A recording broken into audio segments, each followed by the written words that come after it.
So today we're going to learn about gratitude from the Torah. In next week's Parashat Vayechi. How do we learn from Yosef to walk the path of forgiveness by focusing on gratitude? So more than 30 years ago, I had a frontal collision with a dump truck on a narrow curved street that's near the Yishuv Ma'ale Amos, where I was looking to see if I could find that.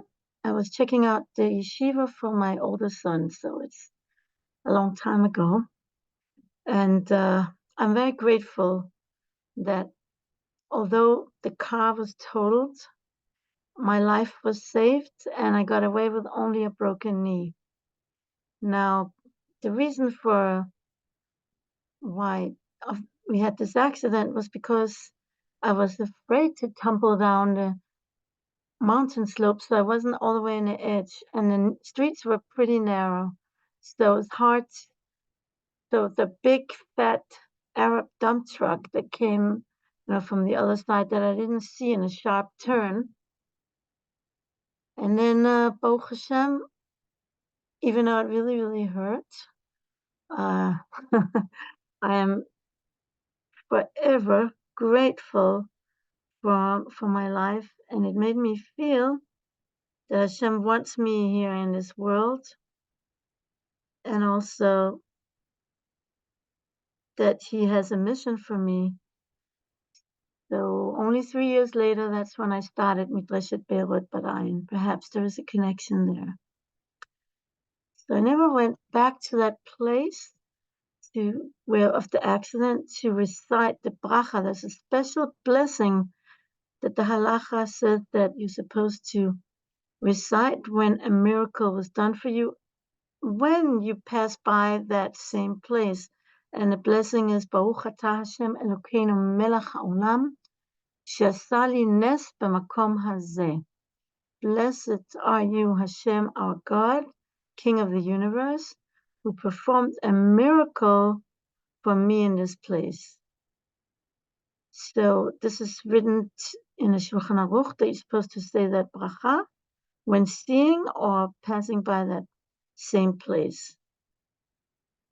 However, there's a lot of requirements to be able to say this bracha. It has to be a really big miracle.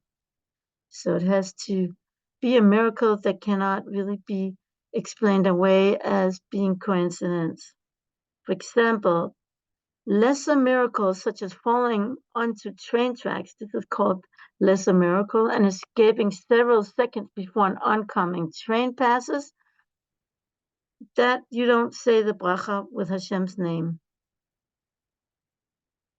because it could be explained as a natural occurrence. So most likely my miracle of my accidents, although it seems to be a great miracle, it does not warrant saying that blessing.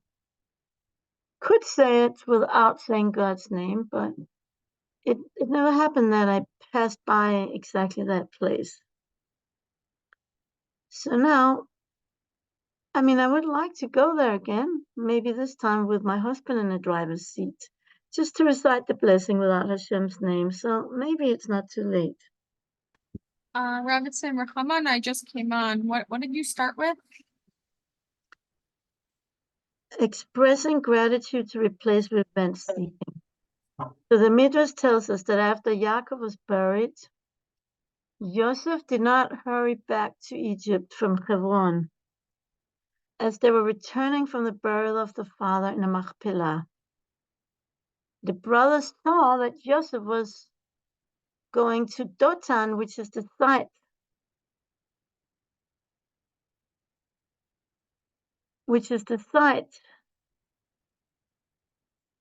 where the brothers had sold him. And he went, what did he do there? He went to bless at the pit with the blessing. Blessed be the place, blessed be Hashem, who placed who did a miracle for me exactly in that place where the brothers put him in a pit. And so the Midrash talks about, before we go to the Midrash, the Pesukim say in Parashat Vayechi, chapter 50, verse 15, it states, "Now Yosef's brothers saw that the father had died, and they said, perhaps Yosef will hate us and return to us all the evil that we did to him." So they commanded messengers to go to Yosef and say, "Your father commanded us before his death, saying, so shall you say to Yosef, please forgive now your brother's transgression and their sin, for they did evil to you. Now please forgive the transgression of the servants of the God of your father." Yosef wept when they spoke so to him. Brothers also went and fell before him, and they said, "Behold, we are your slaves." But Joseph said to them, "Don't be afraid, for am I instead of God? Indeed, you intended evil against me, but God designed it for good, to accomplish what is now being done, to save the lives of many people. So now do not fear. I will sustain you and your small children." So he comforted them and spoke to their hearts. So the brothers interpreted Yosef when he went to the pit and said, he went to remember the miracle that happened to him, where the brothers left him to die. They thought that he was now ready to take revenge, even though that was not the case at all, because he only wanted to express gratitude for the miracle. So from here, we can learn something very interesting. When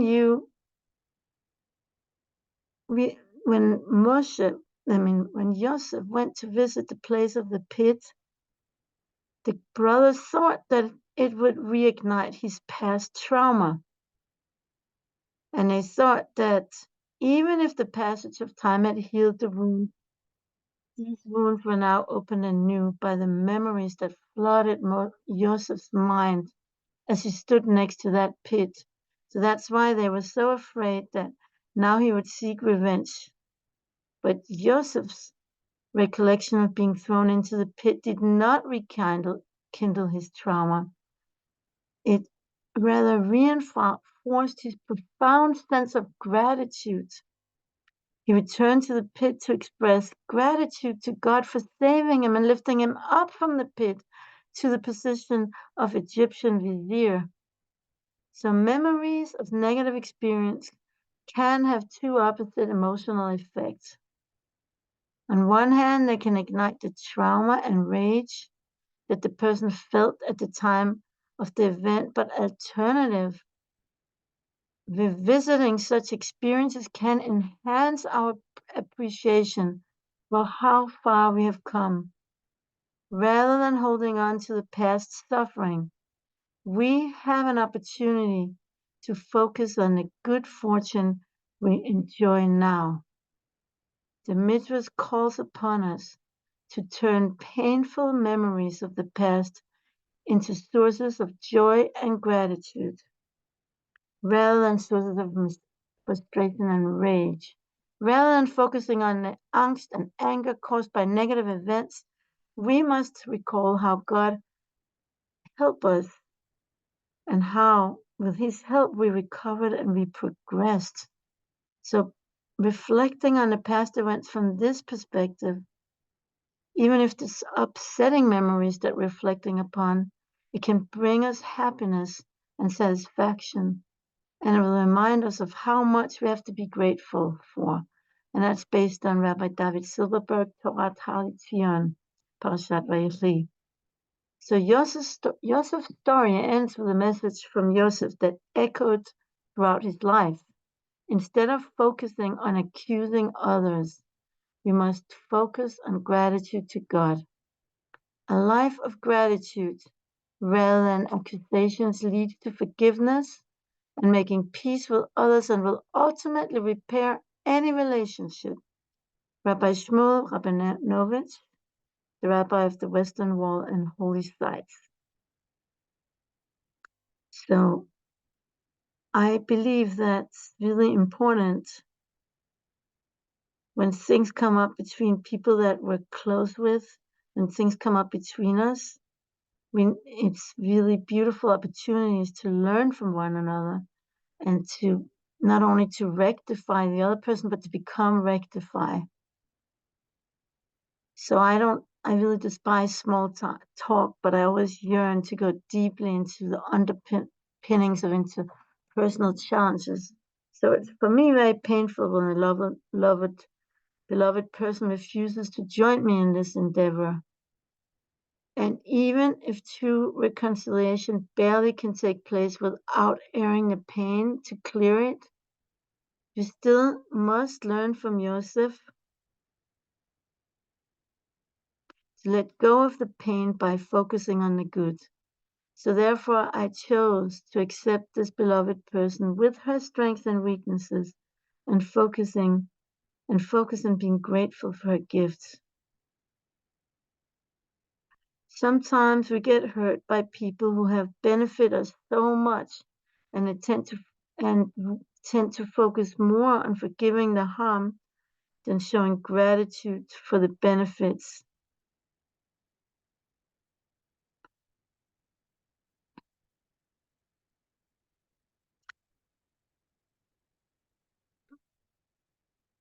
that we received. So maybe this meditation that we're going to do now can help. So this is a meditation to shift the pain of unforgiveness through gratitude. Close your eyes and pay attention to your breath. Take slow and deep inhalations through your nose and exhale fully through your mouth with your tongue gently touching your palate, making a sound. Repeat this breathing 4 times.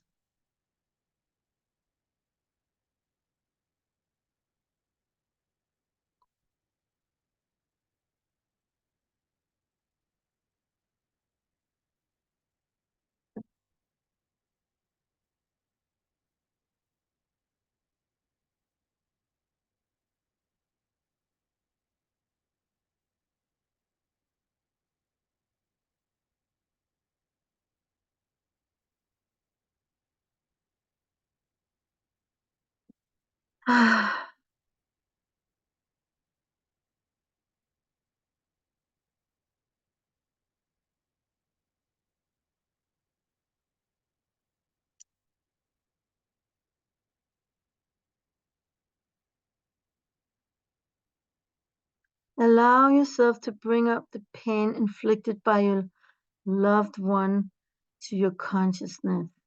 What did she do or say that was so painful? What exactly makes it cause you to feel all this pain? Examine the pain as if it belonged to someone else. Is it constant or off and on? Is it sharp or dull? Is it hard or slimy? Can you give the pain a color? Where in the body does it reside? Place your hands on a part of your body where you feel the pain between you and your loved, where you feel that the pain between you and your loved one resides. On a scale from 1 to 10, what number of intensity would you give this pain? Breathe into the pain and allow it to be. Accept your pain. It is part of life. No pain, no gain.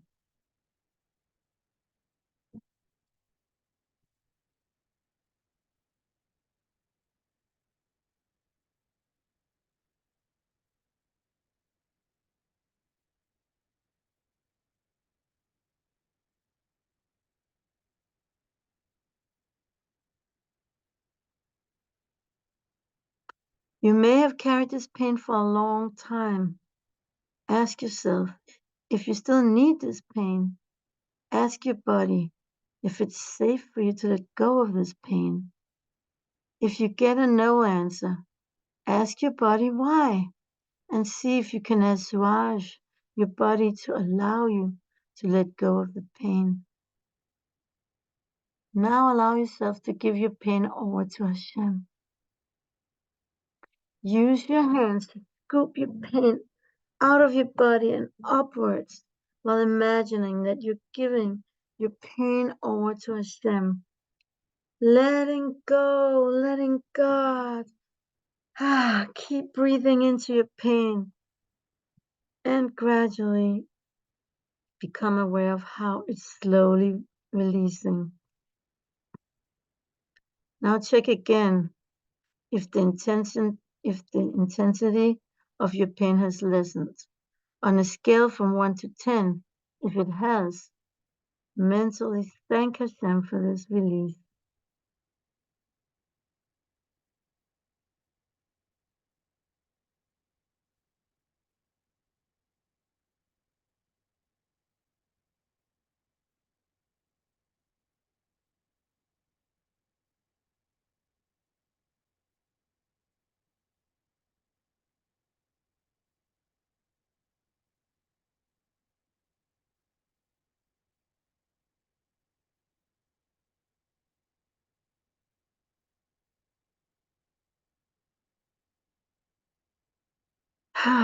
Now focus on the benefits you have gained from your loved one. Allow yourself to feel the pleasure of the gift she or he has given you. You may focus on one specific gift that has given you a special pleasure. While it's much more natural to focus on the bad, let's try to ask the same questions about the pleasure your loved one has given you. What did she give you that made you so happy? What exactly causes you to feel all this pleasure? Is this good feeling constant or off and on? Can you strengthen and amplify this loving feeling? Is it sweet or fragrant? Is it a soft or fuzzy feeling? Does your feeling of love have a color? Where in a body does it reside?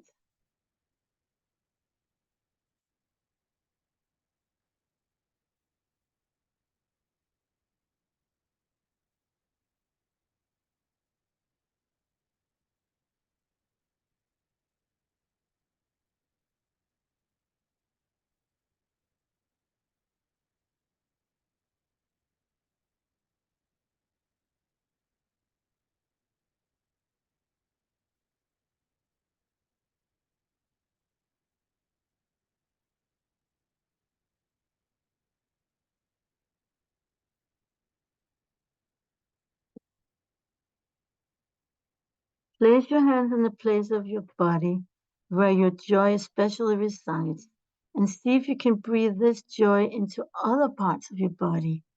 Breathe your joy into your heart. Breathe it into your head. Breathe this pleasure into your stomach and all the way down to your toes. Become aware how your entire body is tingling with pleasure. Remove evil through doing good. Remove grudges through gratitude. Perhaps now it would be difficult to even feel the pain caused by what your loved ones had done or said against you. When you try to examine its number on a scale from 1 to 10, you might find that the pain has almost totally subsided. Yeah, you're succeeding in shifting your pain of unforgiveness by focusing on your gratitude. You are accepting your loved one's weakness, as we all know that no one is perfect. Now you can begin to experience how your loved one's gifts outweigh the pain she or he has caused you. You're finally on the path to total forgiveness. Forgiveness begins with recognizing we're all human and it's human to err. Forgiveness is a gift to yourself. Forgiveness clears your mind of doubts, of worries and distractions, and restores you to your sanity and peace of mind. Thank Hashem for the gift of forgiveness.